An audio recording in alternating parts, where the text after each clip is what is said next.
Assalamualaikum warahmatullahi wabarakatuh. Perkenalkan saya Didi Ramadan Maulana dari Pangkalan SMA Batik 1 SMA Batik 1 Surakarta dengan golongan penegak.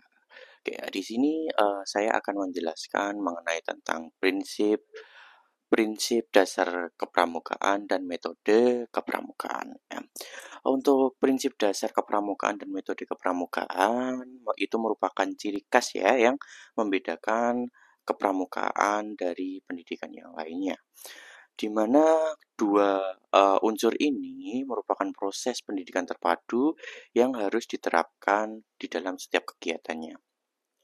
Untuk prinsip dasar kepramukaan dan metode kepramukaan ini dilaksanakan sesuai dengan kepentingan, kebutuhan, situasi kondisi peserta didik dan masyarakat.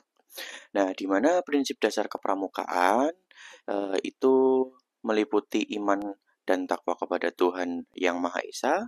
Yang kedua adalah peduli terhadap bangsa dan tanah air, sesama hidup dan alam seisinya.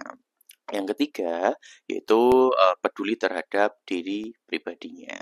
Dan yang terakhir, yang keempat, yaitu taat kepada kode kehormatan pramuka. Nah, itu adalah prinsip dasar kepramukaan. Nah, di mana fungsinya adalah apa?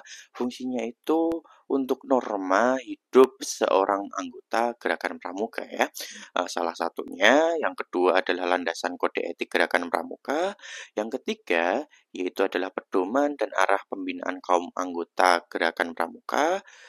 Untuk yang terakhir sebagai landasan gerak dan kegiatan gerakan pramuka untuk mencapai sasaran dan tujuannya. Itu adalah fungsi dari prinsip dasar kepramukaan.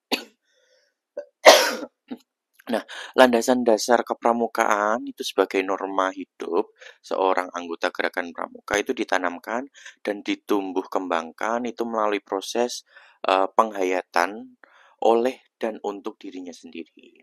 Nah, di mana bagi peserta didik dibantu oleh pembina sehingga pelaksanaan dan pengamalannya itu dilakukan dengan penuh kesadaran, kemandirian, kepedulian, tanggung jawab dan keterkaitan moralnya.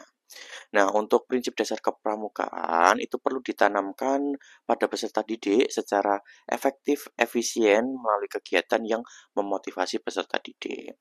Nah, di mana untuk mengamalkannya dalam kehidupan sehari-hari agar menjadi bagian dari cara hidup masyarakat. Oke, itu ya. Nah, di mana untuk prinsip dasar kepramukaan itu bukan diajarkan, ya, bukan diinstruksikan, tapi dididikkan untuk menjadi peserta didik sebagai manusia yang iman dan takwa ya. Nah, kalau untuk metode kepramukaan sendiri itu merupakan cara belajar yang progresif. Melalui apa?